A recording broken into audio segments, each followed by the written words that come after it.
నమస్తే welcome to వాయు news. తనని చూసుకునే తనకు పొగరంటున్నారు హీరో బాలకృష్ణ. తెలుగు సినిమా ఇండస్ట్రీలో ఎంతో మంది హీరోలున్నా తెరపై చేసే సినిమాలతో అయినా స్టేజ్ పై చెప్పే మాటలతో అయినా ఎప్పుడు టాక్ ఆఫ్ ది ఇండస్ట్రీగా మారుతుంటారు. ఈ నందమూరి హీరో రీసెంట్ గా పద్మభూషణ్ ను సొంతం చేసుకున్న బాలకృష్ణను హిందూపురం అభిమానులు సన్మానించారు. ఈ సందర్భంగా తనపై వస్తున్న వాదనలకు తనదైన స్టైల్లో సమాధానమిచ్చారు.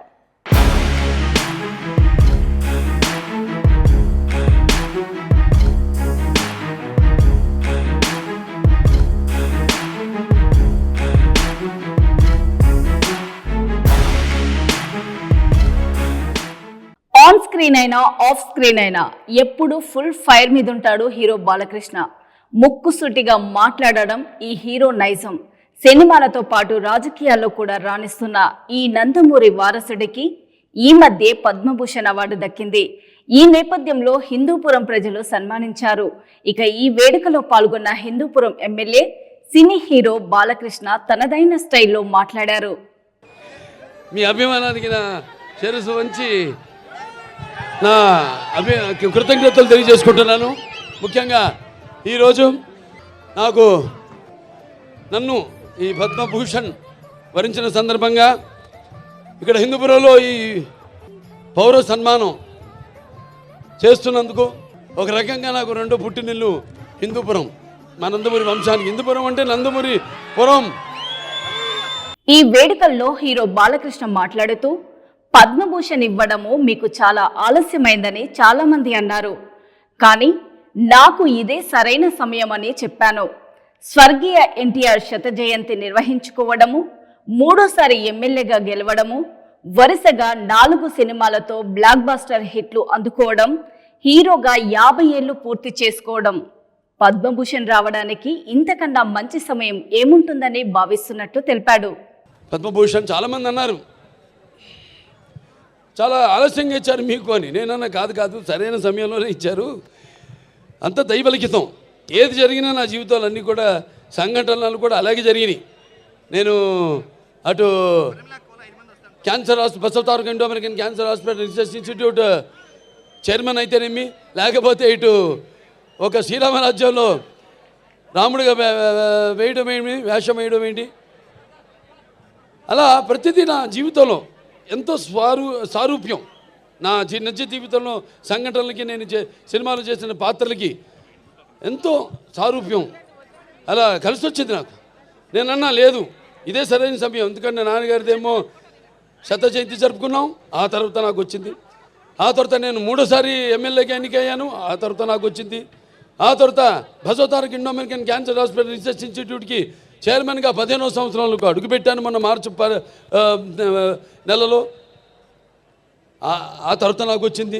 అలాగే 4 సినిమాలు వరుసగా హిట్లో, అఖండ కానీ, లేకపోతే వీరసింహారెడ్డి కానివ్వండి, నెలకొండ భగవంత్ కేసరి కానివ్వండి, ఆ తర్వాత డాకు మహారాజు కానివ్వండి, 4 సినిమాలు హిట్ల తర్వాత దాని తర్వాత 50 సంవత్సరాలుగా హీరోగా ప్రపంచంలో ఎవడు లేడు. 50 సంవత్సరాలు హీరోగా మధ్యలో క్యారెక్టర్ ఆర్టిస్టులుగా దారి మరణడము అలా జరిగిందేమో కానీ వాళ్ళ క్యారియర్లో 50 సంవత్సరాలు హీరోగా నాకు నిలబడటానికి శక్తినిచ్చిన నా తెలుగు జాతికి నా కృతజ్ఞతలు తెలియజేసుకుంటున్నాను. ఏం చూసుకొని నీకింత పొగరని కొంతమంది అంటుంటారు. వారికిదే నా సమాధానం అంటూ నన్ను చూసుకునే నాకి పొగరని అన్నారు. అంతేకాదు 50 ఏళ్ల సినిమా ఇండస్ట్రీలో హీరోగా కొనసాగడం అనే క్రెడిట్ ఇప్పటి వరకు ప్రపంచంలో ఏ నటుడికి దక్కని అరుదైన గౌరవం అని Basavatarakam Indo American cancer hospital and research institute chairman Sri Rama Rajyam లాంటి సినిమాలో రాముడిగా నటించడం, ఇలా ప్రతిదీ నా జీవితంలో కలిసొచ్చిందని అన్నారు బాలకృష్ణ. ఏదైనా ఇప్పుడు బాలకృష్ణ గురించి చాలా రకాలుగా మాట్లాడుకుంటారు. ఏం చూసి బాలకృష్ణకి అంత పొగరంటారు, నన్ను చూసుకునే నాకు పొదనైన పొగరంటాను. ఎవరిని చూసి అంత ధైర్యం అని అంటుంటారు నన్ను చూసి. అప్పుడు నేను అంటాను, బాబు నా ఏదైతే నిజ స్వరూపంతో అదే నన్ను ఉసుగొల్పే ఒక విప్లవంగా అడుగడుగునా నేను నడుస్తానని నేను చెప్తుంటాను. అలాగే నా రీతి ఏంటి, ఇతనికి అన్నీ తెలుసా అంటారు నన్ను చూసిన వాళ్ళందరూ. నన్ను నేను తెలుసుకునే కంటే పెద్ద విద్య లేదని ఒక సవాలుగా నిలబడతాను.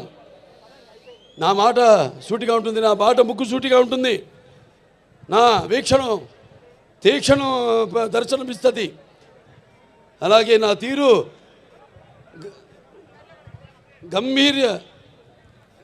ఒక గాంభీర్య రూపంగా వెలుగుతూ ఉంటుంది.